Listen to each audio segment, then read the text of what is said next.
Eto na nga mga chong, marami tayong basketball updates. Barangay Ginebra, bakit nga ba mataas ang kumpiyansa? Good news sa Barangay Ginebra, Jamie Malonzo inactivate na ng Barangay Ginebra. Ang much-awaited PBA comeback nga nitong si Jamie Malonzo ay mangyayari sa darating na linggo matapos itong i-activate ng Barangay Ginebra sa kanilang active lineup, kung saan makakalaban dyan ng Barangay Ginebra ang kanilang sister team na San Miguel Beermen. Inactivate ng Barangay Ginebra itong si Jamie Malonzo at ang natanggal nga sa lineup ay itong si Jeremiah Gray na inilagay ng Ginebra sa injured o reserve list ng kanilang koponan. At ngayon na nasa active roster na itong si Jamie Malonzo ay eligible na nga itong makapaglaro sa Barangay Ginebra, kung saan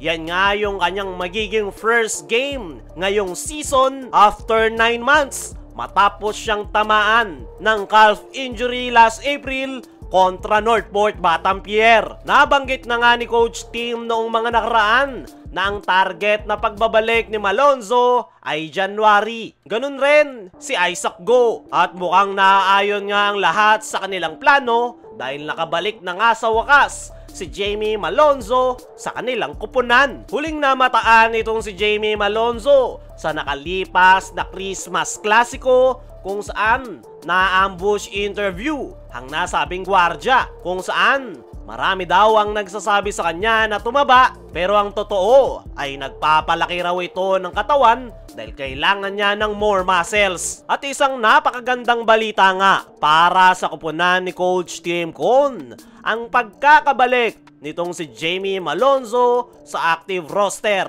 ng Barangay Ginebra. Alam naman natin, pinoproblema ni Coach Tim yung kanilang frontcourt position dahil tanging si Japet at Troy Rosario lang yung kanilang sinasandalan sa loob ng painted area. Kaya naman, ngayong nandyan ang muli nitong si Jamie Malonzo ay mas titibay nga ngayon yung frontcourt position ng Barangay Ginebra. Kaya naman, hindi na mahihirapan pa itong si Japet Aguilar dahil nandyan nga si Troy Rosario at Jamie Malonzo na makakatulong sa kanya sa loob ng painted area. Expected nga na hindi pa agad mailalabas nitong si Jamie Malonzo ang kanyang laro dahil kakagaling nga lang nito sa injury at panigurado nandoon pa yung kalawang sa kanyang katawan matapos ang 9 na buwan na hindi ito nakapaglaro. Pero ang immediate impact nga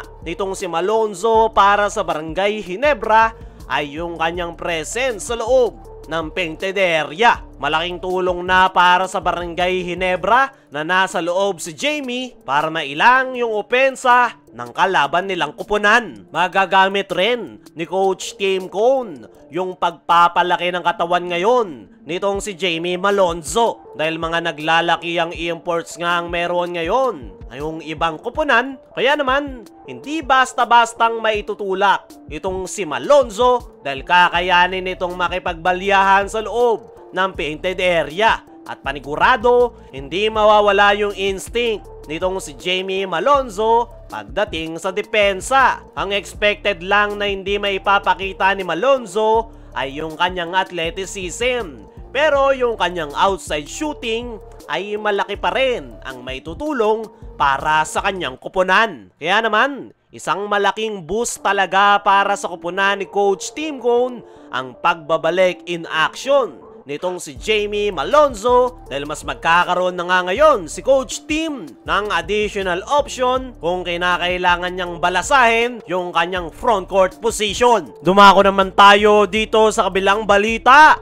Barangay Ginebra, bakit nga ba mataas ang kumpiyansa? Ngayong 2025 nga mga chong, ay positive spirit nga ang mayroon ngayon ang Barangay Ginebra. Matapos yan ng napakaganda nilang performance sa nakalipas na Christmas Clasico. At dala-dala nga raw nila yan sa kanilang magiging unang laro ngayong taon kontra San Miguel Beermen. At ayon nga mismo kay Coach Tim Cone ay kinakailangan nga raw nilang manatiling positibo at confident ngayong makakarap nila ang San Miguel Beermen Kailangan raw nilang maging komportable sa kanilang laro at kung magagawa nga raw nila yan, ay kumpiyansa si Coach Tim na makapagpapakita sila ng magandang performance. Kinakailangan nga raw manatiling positibo ng Hinebra kahit pa meron silang mga problema ang kinakaharap. Pero sa ngayon, ay unti-unti na nga nila yang nasusolusyonan dahil kumpirmado na ngang magbabalik sa kanilang kupunan itong kanilang high-flying forward na si Jamie Malonzo na malaki ang may tutulong sa kanilang frontcourt position. Ayon pa nga mismo kay Coach Tim, ay hindi raw sila po pwedeng mag-overconfident dahil magbabackfire nga raw yan sa kanyang kupunan. Importante nga raw na kumpiyansa yung kanyang mga players, pero hindi po pwede yung overconfident. Para sa akin mga chong, ay ang taong 2025 ang simula ng Barangay Hinebra. Unti-unti na nga nakakabalik yung kanilang mga injured players. At the same time, unti-unti nang nakakabisado ng mga bagong player ng Hinebra yung sistemang ginagamit ni Coach Tim Cone. Kaya naman naniniwala ako na mas malakas na Hinebra ang ating makikita.